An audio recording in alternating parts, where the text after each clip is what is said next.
Keep weak!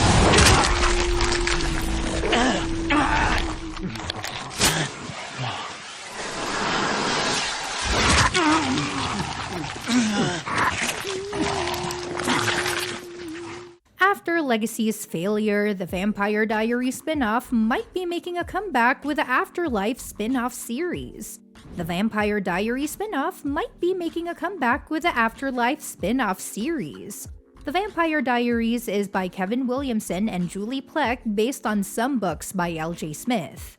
The show first hit our screens on September 10, 2009, and kept us hooked until March 10, 2017. That's 8 whole seasons with a whopping 171 episodes. When it kicked off, everyone was buzzing about it. The pilot episode bagged the biggest audience the CW had seen since it started in 2006. That's no small feat. Throughout its run, it became a total fan favorite, pulling in millions of viewers each season. It was even crowned the most watched show on the CW until Arrow swooped in and stole the title. The Vampire Diaries didn't just stop with the show, it spawned a whole media empire. There's the originals, which ran from 2013 to 2018, and Legacies, a spin-off of the originals, which kept us entertained from 2018 to 2002. DC Comics even launched a comic book series based on the TV show. It's like a whole vampire universe right on our screens. But currently, there are no shows in the Vampire Diaries universe, and here comes the Afterlife, a spin-off to fill the void. So what's the deal with the Afterlife? Is it like a whole other dimension or something? I mean, if the Afterlife is this supposed paradise waiting for us after we kick the bucket, then why are all these characters busting their butts to survive in this crazy, messed up world? It feels kind of weird, right? Why bother struggling if there's this perfect place waiting for us? And if the Afterlife is so great, why doesn't everyone just peace out and head over there? Wouldn't it make more sense for Hope, Klaus, Elijah, Keelan, and Freya to just call it quits and live it up in paradise? Well, it's not that easy, so here's the lowdown on the Vampire Diaries. So diving a bit deeper into the Vampire Diaries lore, before hell was a thing, the other side was kind of like a hellish realm for a bunch of spirits. But get this, it wasn't just your typical fire and brimstone kind of torture. Nope, it was more about mental anguish than anything else. Picture it like a big ol' therapy session where you had to confront all your baggage head on. Now here's the kicker, spirits weren't actually stuck there for eternity. Nope, they could totally bounce if they managed to come to terms with their past lives and let go of all that heavy emotional stuff. Pain, anger, guilt, you name it. It was all about finding inner peace before you could snag that sweet, sweet afterlife tranquility. And here's an example for you. Jenna didn't stick around on the other side cause she was totally pure, you know? She hadn't spilled a drop of blood, so her conscience was squeaky clean. It was all about shedding that emotional weight. But check it, some folks found their peace in the most selfless ways.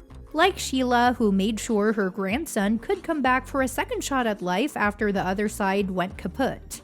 And then there's Lexi, who straight up sacrificed herself so Stefan could reunite with his bro. Talk about going above and beyond for that inner zen, right?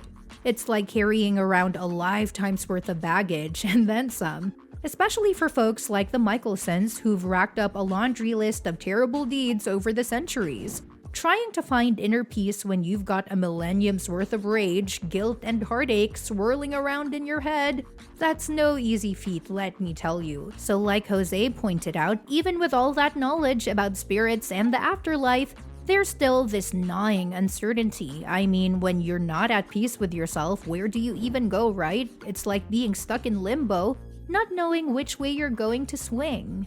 And hear this out. Spoiler alert for the TVD finale. Damon, despite all his bravado, was still sweating bullets about finding peace even after hell got wiped off the map. He was haunted by all the messed up stuff he did during his vampire stint, and that's just over a century. Now multiply that by 800 plus years for Klaus and Elijah. Yeah, it's a whole nother level of heavy. Anyway, this would be a great idea to explore in a spin-off. So the Vampire Diaries totally could have had this amazing spin-off, but they kind of missed the boat. But hey, it's not too late. Even though it's been 7 years since the series wrapped up, there's still hope for this cool idea. See, while we all loved the shows, the creators didn't quite hit the mark on making the ultimate spin-off. Imagine this, Jeremy's life as a hunter would have been the absolute perfect spin-off for the Vampire Diaries. Throughout the Vampire Diaries, Jeremy really came into his own. He started off a bit unsure, but as the series went on, he became more confident and outspoken, especially when he became one of the 5. That gave him a real sense of purpose in the grand scheme of things. Hunting vampires became his thing, and even after he wasn't part of the 5 anymore, he still had that drive. When he left the show in season 6, it felt like they were setting up for a spin-off all about his vampire hunting adventures. Stephen R. McQueen even joked about being down for it.